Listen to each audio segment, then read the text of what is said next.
Have been, but certainly gave it a good go tonight. Yeah, you know, I just, you know, he played well, he deserved his victory.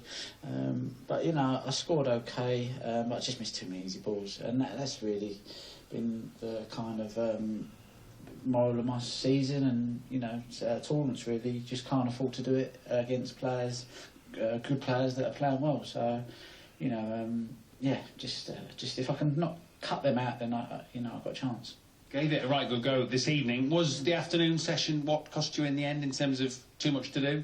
No, not really. You know, I got back to 8-7, and still, you know, if you're going to miss easy balls, I mean, I know I can win 4, 5, 6 frames on the bounce. So, you know, leads that don't really bother me if I'm behind, because I think, you know, if I get on a roll, I can knock off a few quickly. But, you know, I went 3, 4 on the bounce, and then you start missing easy balls again, you know. So it's just kind of, it's frustrating, really, more than anything. But, you know, I showed in spells that I can perform, but, you know, you can't miss, we can't miss when you're in, you know. You just can't afford to do it. Least of all against him. If you had your time again, would you still take on that Brown into the middle? Because at the time it felt like a risky one. Yeah, no, I still took it on, absolutely, yeah. But, I mean, I had it so bad that the white only made it to the blue spot, and that's what I'm saying. When you I don't know if it's a technical fault, but you know, when you mistiming it and you know you're missing balls, it's difficult. But I still just thought I've got to stay true to my game, and you know, every time I come to the table, I just thought I'm not going to get bogged down with walking around the table and looking. I'm just going to play the first shot that comes into my head and just play off of instinct, because that's how I play, you know.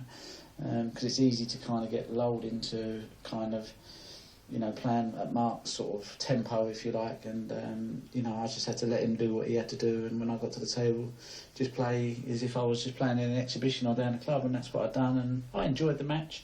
And I thought, you know, I thought the scoreline was okay, considering, you know, that I was, you know, gifting him, you know, good opportunities. Yeah, you were certainly in your full flow at one point. You were pushing the referee out the way. Yeah, he's very slow though, isn't he? I mean, God, he's got to speeden up a bit, you know what I mean? Someone's got to tell him. Well, I think he knows now.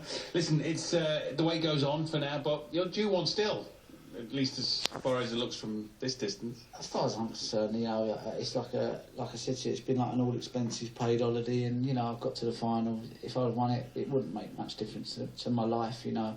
I've had a great week here, irrespective of winning or losing, and I'll have a good 3 days in Barnsley. I've got a few friends to see there, and in Glasgow, going to see the Eurosport guys. So there's always something to look forward to. I mean, if I was just playing snooker and just turning up, like, just looking and talking snooker all day long, you know, I couldn't do it, you know. So, you know, it's good for me that I've been here, I've met some friends, you've kept me company, and you'll keep me company again in Scotland. So it makes the job a little bit easier.